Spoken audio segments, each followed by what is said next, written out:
오늘 소개할 책 깨달음은 사막 교부들의 지혜를 엿볼 수 있는 그런 귀한 책입니다. 규장 출판사에서 만들었고요.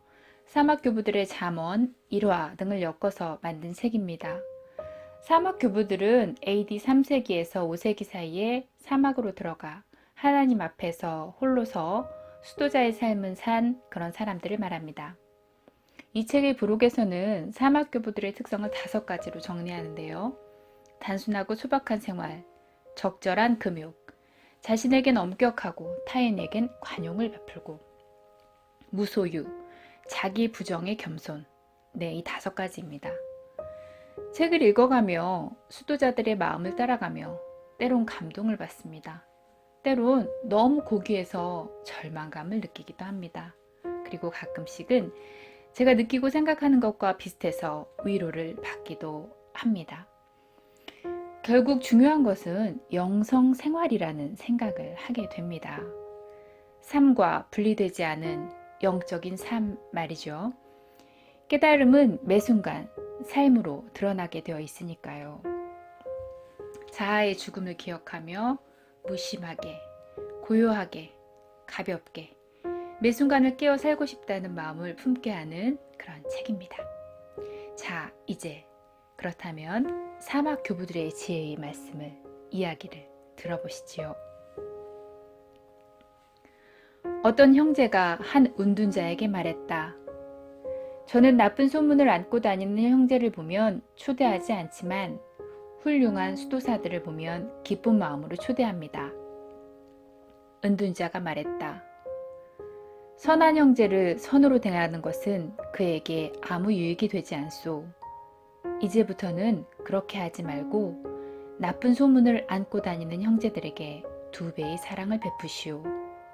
그 사람이 무척 아프기 때문이오. 은둔자 요셉이 포에멘에게 청했다.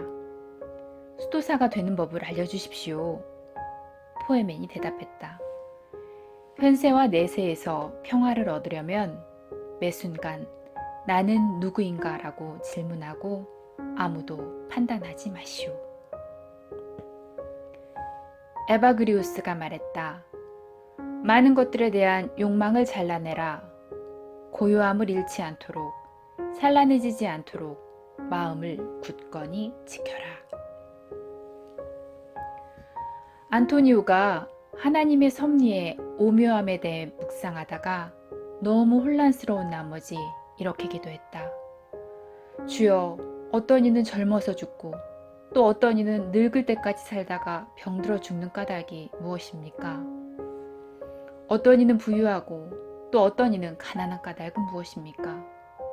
어떤 이는 악하면서도 부유하게 살고 또 어떤 이는 선하면서도 가난하게 사는 까닭이 무엇입니까? 그러자 어디선가 음성이 들려왔다. 안토니오야, 내 자신에 대해 염려하라. 이런 것들은 하나님께 속한 것이다. 이런 것들을 알아도 내게 전혀 유익이 되지 않으니 내 영혼에 대해 염려하라. 데오도오는 이렇게 말했다. 겸손함과 하나님을 두려워하는 마음, 이 2가지 덕이 다른 모든 덕을 능가한다.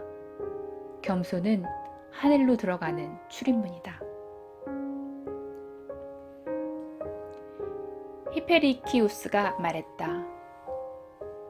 수도자의 직무는 순종이다. 이 직무를 수행하는 사람은 기도의 응답을 받을 것이며 십자가에 달리신 주님 옆에 설 수 있을 것이라 확신해도 좋은 것이다. 왜냐하면 우리 주께서 죽기까지 순종하여 십자가의 길로 가셨기 때문이다. 마카리우스가 말했다.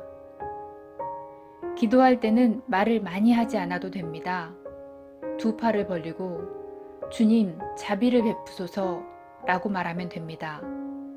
그리고 갈등하느라 괴로울 때는 주님 도우소서 라고 말하면 됩니다.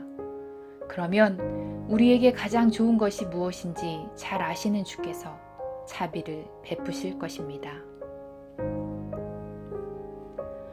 어떤 사람이 문둥병을 앓는 한 은둔자에게 돈을 주며 말했다.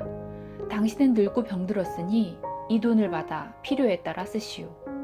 그러자 은둔자가 말했다. 그대는 60년 동안 나를 먹이신 하나님으로부터 정녕 나를 떼어놓을 작정입니까? 나는 평생을 병자로 살아왔지만 부족한 게 아무것도 없었소. 하나님께서 먹이시고 필요한 것을 주셨기 때문이요. 은둔자는 끝까지 돈을 받지 않았다. 알로이스가 말했다. 마음속으로 오직 하나님과 나만이 세상에 있다 라고 말할 수 있는 사람만 마음의 평화를 소유한 사람이다. 포에맨이 말했다. 혀가 말한 것을 따르도록 마음을 가르쳐라. 설교를 잘하려고 애쓰는 사람은 많아도 설교한 그대로 실천하려고 애쓰는 사람은 거의 없다. 귀신들이 당신을 그렇게 무서워하는 까닭이 무엇입니까?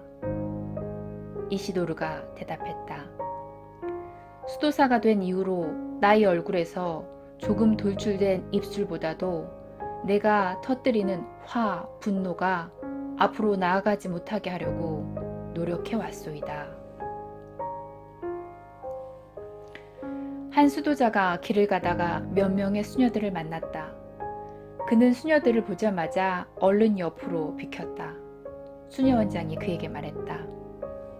만일 당신이 진정한 수도사였다면 우리가 여자라는 것을 보지 못하고 그냥 지나갔을 것입니다. 히페리키우스가 말했다. 계속 하나님을 찬양하고 계속 말씀을 묵상하라. 그래서 당신을 공격하는 유혹의 짐을 가볍게 하라. 무거운 짐을 진 여행자는 수시로 쉬며 가쁜 숨을 몰아쉰다. 그러므로 형제들이여, 짐을 가볍게 하라. 그래서 이 여행을 더욱 쉽게 만들어라. 제 동생이 어떤 형제를 총애하는데 저는 그게 영 못마땅합니다. 포에맨이 말하자 아모나스가 답했다. 포에맨이여, 그대가 죽은 것이 아니었고 그대는 아직 살아있소?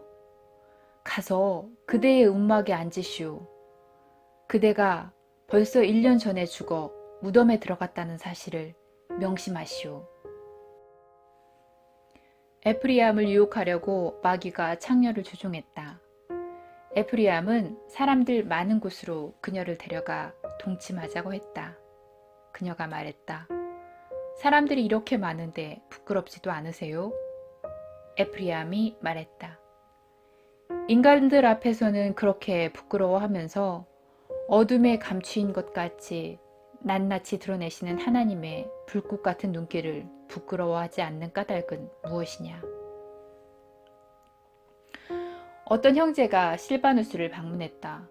그곳의 형제들이 열심히 일하는 것을 보고 그는 이렇게 말했다. 썩는 양식을 위하여 일하지 마시오. 주님이 나사로의 누이 마리아를 향해 마리아는 이 좋은 편을 택하였다고 말씀하시지 않았소? 실바누스는 제자를 시켜 그를 방으로 데려다 주었다. 오후가 되자 그는 혹시 누가 먹을 것을 가져오지 않나 기다리다가 실바누스에게 가서 물었다. 음식을 먹지 않냐고. 음식을 먹었다고 실바누스가 대답하자 왜 자신을 부르지 않았는지를 물었다. 그때 실바누스가 대답했다. 그대는 너무 영적인 사람이라 음식이 필요하지 않은 줄 알았소.